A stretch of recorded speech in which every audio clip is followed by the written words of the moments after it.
Seguimos aquí en Buen Día Uruguay, y en este caso para hablar con Fabián Kovacic, autor de este libro que vamos a mostrar a continuación, Galeano, la biografía, apuntes para una biografía, este libro que se presentó por estos días y que no cuenta con el testimonio directo de Eduardo Galeano. Le damos los buenos días a Fabián, que ya nos contará cómo fue el proceso de confección de este libro. Bueno, el libro se inició formalmente en octubre de 2013, cuando de Ediciones B me convocan en Buenos Aires un amigo entrañable de Galeano, Rogelio García Lupo, para plantearme la idea de que era momento de contar un poco la vida de Galeano. Y ahí nace el libro, octubre de 2013. De todas maneras, hay que decir que yo había entrevistado a Galeano varias veces, porque mi tesis de maestría en la facultad en la Universidad de Buenos Aires en periodismo fue la primera etapa de la revista Crisis, 1973-1976.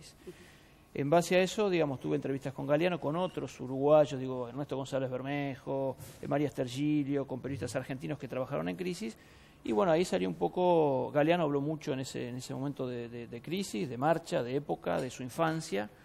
Y ahí un poco nació la idea de recopilar información de Galeano. En 2013, cuando me planteé a la editorial hacer el libro, estaba más o menos armado, había que darle ir un poco más para atrás y un poco más para adelante con los años de exilio y ya de democracia, pero por ahí nació el proyecto, ¿no? Vos contás un poco acerca del libro, que es en realidad también una historia de América Latina, del siglo XX, contada a través también de lo que fue, sobre todo, la trayectoria periodística de Eduardo Galeano. Y también comentás que vos le planteaste la posibilidad de escribir sobre su vida y él te dio marcha atrás con la idea, ¿no? Sí. Se negó absolutamente, no le interesaba que haya una biografía de su vida. ¿Por qué? ¿Te llegó a dar una explicación? No, el último correo electrónico que tuvimos, en el que bajó la persiana rotundamente, me dice: no tengo tiempo, estoy muy ocupado y no tengo ganas de una biografía periodística sobre mi vida.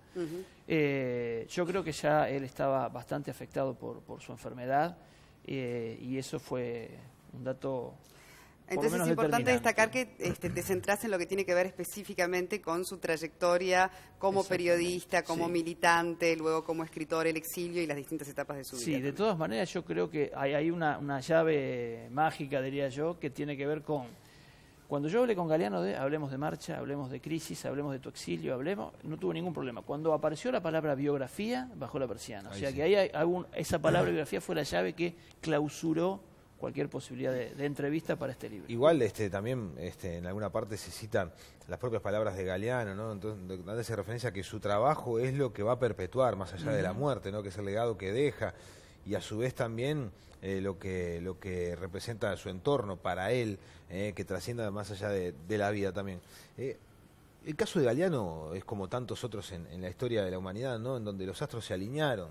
Él vivió en una época muy complicada en todo el continente, ¿no? Social y políticamente hablando. Y eso seguramente le habrá servido como inspiración. ¿Está de acuerdo en aquello de que la obra de Galeano tiene mucho que ver y tiene impacto por la realidad del mundo? ¿Hubiese sido distinto si su etapa de esplendor era hoy en día? Yo creo que Galeano salió a buscar la vida que tuvo. En cualquier contexto, en el de hoy, en el de la década del 50, 60, Galeano hubiera ido a enfrentar eso que era América Latina, eso que era salir a buscar la vida. Cuando Galeano, yo lo pongo en el libro, cuando Galeano dice: el Uruguay en el que yo me quería era un Uruguay gris, monótono, y yo quería otra cosa. Entonces él salió a romper moldes y salió a buscar la vida. Para él, como periodista, salir a buscar la vida era irse a Guatemala, entrevistarse con los guerrilleros en la selva guatemalteca en la década del 60, ir a Cuba, recorrer China cuando estaba en pleno conflicto la disputa entre la pureza ideológica de la Unión Soviética y los chinos de Mao, se fue a ver qué pasaba en China, recorrió América Latina para ver qué pasaba en el Chile de Salvador Allende, qué pasaba en el Brasil del golpe del 64. Él salió a buscar su vida. Es un hombre de la época. El libro está planteado como un contrapunto entre la historia latinoamericana y la vida de Galeano justamente por eso, porque me parece que es el personaje emblemático que cuenta y participa activamente en lo que fue la vida latinoamericana del siglo XX. Yo no recuerdo si hubo otro trabajo de este tenor respecto a Galeano, pero ¿qué datos quizá nuevos para el público, para el lector, aporta este trabajo, Fabián? Bueno, como no novedad, digamos, aporta la coherencia de la vida de Galeano en lo periodístico y en cuestiones de la vida cotidiana. Galeano, así como uno lo veía en los últimos tiempos impostado, orgulloso, algunos me han dicho soberbio, pedante, sí es cierto, pero era una personalidad fuerte de toda su vida. Hay anécdotas de los 14 años en la estancia que tenía la familia Hughes en Tacuarembó, donde lo pinta como ¿En Paysandú? No. La Estancia de la en Paz. Paysandú, perdón, La Estancia de la Paz. Y lo pinta como líder del grupo de primos, interviniendo en conversaciones de adultos con un desparpajo infernal, digamos, ¿no? De hecho, sí, es verdad que además contás un poco cómo se conformaba la familia, que él era el mayor de 3 hermanos, contás un poco también la vida de los padres, el divorcio de los padres, la situación económica que atraviesa en su adolescencia. Y hay un dato muy interesante que es esa parte donde, bueno, él ya lo había confesado, ¿no? Esa fe cristiana tan fuerte, un católico fervoroso, así se describía cuando era adolescente. Y lo interesante también del planteo del libro es cuando él, en definitiva, hace como un canje de esa fe por lo que fue luego la militancia, ¿no? Claro. Reemplazó una cosa con la otra. ¿Cómo fue, digamos, eso? A ver si lo podés detallar un poco más. Mira, ahí yo te diría, ahí aparece el primer rasgo de coherencia de Galeano. Porque Galeano es un tipo apasionado desde chico. Su pasión a los 12, 13 años, cuando tomó la primera comunión, la volcó en el misticismo católico. Llegó un momento que se dio cuenta que no le encontraba el gusto, no le encontraba la pasión a eso, y la volcó a la militancia, como él mismo le contaba a César Dicandi en una entrevista de hace casi 30 años. Digo, esa pasión, esa cuestión de buscar a fondo un ideal de vida, me parece que es algo que pervive en Galeano. Y ese cambio me parece que tiene que ver, por un lado, con ese Uruguay monótono del que él hablaba y con esas reglas que imponía el catolicismo en la década del 50, cuando él toma la primera comunión, y que no estaban presentes en lo que él buscaba como rasgos de vitalidad para Y de trascendencia, ¿no? Y de que es algo que trascendencia, también él buscó sí. siempre. Hay un estilo Galeano. Hay un estilo Hay un Galeano, estilo claro, Galeano sin duda. que se lo quiere o no, se le gusta o no, en todo caso, divide bastante las aguas. ¿Él tenía una manera de definir su estilo? No, yo creo que él planteaba así, desde sus primeras notas, recuerdo la primera nota en Marcha, en 1958, interviniendo en un debate y haciendo críticas a Benito Nardón, el líder blanco, desde ahí hasta los últimos apuntes que debe haber tomado días antes de fallecer. Me parece que el estilo Galeano, él lo dijo, yo soy un destructor de aduanas de la palabra. A mí no me interesa que mi palabra se encasille en género periodístico, género ensayo, género poesía, género ficción. Yo trabajo con la palabra porque la palabra es un elemento de comunicación humana. Nunca buscó un premio, o sea, los obtuvo, pero él no se postulaba, digo, a ver, hagamos nombre, como Vargas Llosa, el Premio Nobel de Literatura. No le interesaba a Galeano. Entonces digo, ese estilo me parece que sí es un estilo Galeano. El no importa, el ir contra la corriente, decíamos hace un rato, ¿no? El no seguir rutinas establecidas socialmente como lo corriente, como lo normal. Me parece que ese es el estilo Galeano. Ahora, hay una transición que se da bastante rápido entre el periodista de Marcha con su línea editorial, el editor de la revista Crisis, y el hecho de ser un bestseller traducido a más de 20 idiomas. ¿Cómo convivía él con eso? Bueno, yo creo que la primera matriz que hay que tener en cuenta para entender a Galeano es el Galeano periodista, el Galeano formado con Carlos Quijano en Marcha, el Galeano formado en las charlas de café con Juan Carlos Onetti, con Paco Espínola, el Galeano de las charlas con Mario Benedetti, ya con un Benedetti afianzado en Marcha y él siendo un jovencito, pero al mismo tiempo la idea de ver un Galeano que va contando la historia periodísticamente y se vuelca a las vidas comunes, a encontrar personajes que pueden integrarse a personajes de ficción, como en el caso de La canción de nosotros, y que cuenta parte de la historia latinoamericana, pero con personajes de ficción, me parece que ahí va. Ahora, hay un Galeano tajante, que me lo dijo él, hay un momento en que yo dije, basta de hacer periodismo. Cuando él va al exilio español y cierra la etapa de la revista Crisis en Buenos Aires, dice, yo me cansé del trajín diario, de pensar la revista, de estar en una redacción, de correr detrás de las noticias. Ahí nace el Galeano escritor.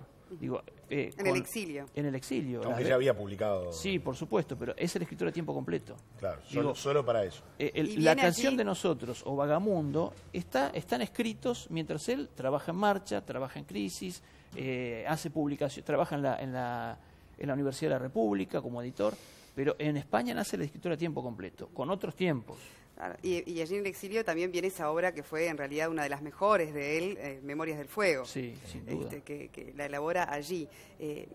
¿Cambió en algo su manera, por ejemplo, de comprometerse con la realidad de su tiempo desde el momento que él pasa esa raya? No. Como decíamos, decir, bueno, no, yo ahora quiero escribir sobre otras cosas también y no necesariamente sobre la realidad política o económica. No, porque en realidad cuando hay una frase de Galeano también que es emblemática.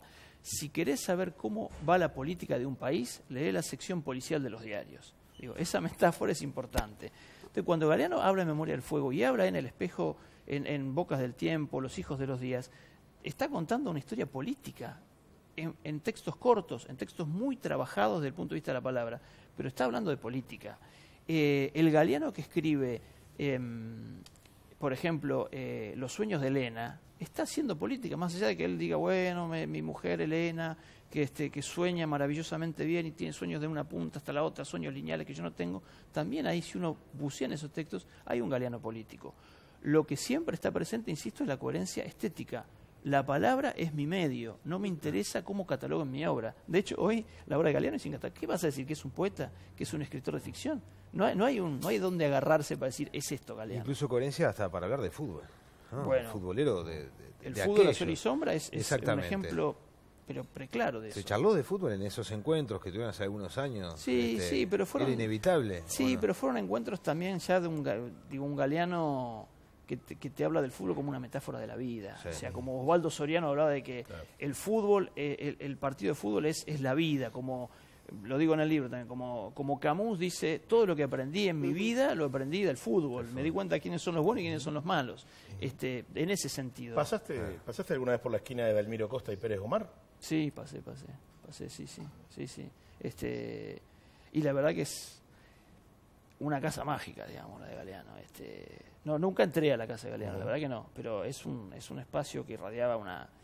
Supongo que la irradia, no por una cuestión supersticiosa de mi parte, supongo que mis lecturas de Galeano, mi seguimiento de Galeano, todo hace que estar frente a ese lugar y ver ese espacio. Y además, pensar que Galeano se tomó el trabajo, por ejemplo, de contar quién era Dalmiro Costa, un pianista negro, un músico que iba entre Buenos Aires y Montevideo allá por 1800. Encontrar esas cosas hace que cuando vos te acerques a esa esquina tengas otra mirada, ¿no? De una esquina cualquiera de Montevideo o de Buenos Aires. Y él tenía su particular visión también sobre las mujeres, la mujer en general, y vos también contás la anécdota de los testimonios, ¿verdad? De mujeres que lo conocieron y que también contaban de lo que fue el atractivo en todo sentido para varias generaciones del escritor, del pensador Galeano, ¿no? Para decirlo en términos discretos y genéricos, era un seductor nato, Galeano, digamos, ¿no? Imaginemos que ya él, cuando empieza a escribir bien, ¿no? Una vez me dijo Ernesto González Bermejo, nació sabiendo, Galeano nació sabiendo escribir, digamos. Si a eso le sumás la pinta que tenía, la voz impostada, digamos, en algún hasta sentido. Después la fama también. Si uno ve bueno, el dominio de la palabra, yo creo que con eso... Si uno ve los capítulos que ha grabado Galeano para Canal Encuentro de Buenos Aires con El Mundo Según Galeano, la voz de Galeano, en un sentido, es la voz del Neruda de la década del 70. Esa voz que tiene poesía, ¿no? Y sí, bueno... Y tres hijos, ¿verdad? Tres, o sea, tuvo 3 matrimonios. Sí, Silvia Brando, de quien nació Verónica, Graciela Berro, con quien tuvo a Florencia y a Claudio, y bueno, su última pareja, Elena Villagra, que recordemos que también fue en Argentina pareja de la primera víctima que tuvimos los argentinos de la AAA, ¿no? De Rodolfo Ortega Peña. O sea, ella asiste al momento en que matan de un balazo a su compañero, ¿no? Bien. Bueno, la verdad, para leer entonces... Y sumamente recomendable, ¿no? Para conocer además más de lo que es de lo que fue la vida y la obra de un referente de la cultura uruguaya. Lamento que no lo haya podido llegar a leer Eduardo, pero estoy seguro que después de haberlo leído nos hubiéramos sentado a tomar un café en el Brasilero y me hubiera agregado mucho más información para una hipotética segunda edición. Estoy seguro, ¿eh? Bueno. Muchas gracias, Fabián, por habernos Ustedes acompañado. por Galeano, la biografía que Adela Dura nos decía, es uno de los libros demandados de estos tiempos, lógicamente, aquí en nuestro país. Muchísimas gracias, muchas gracias por Fabián, haber venido.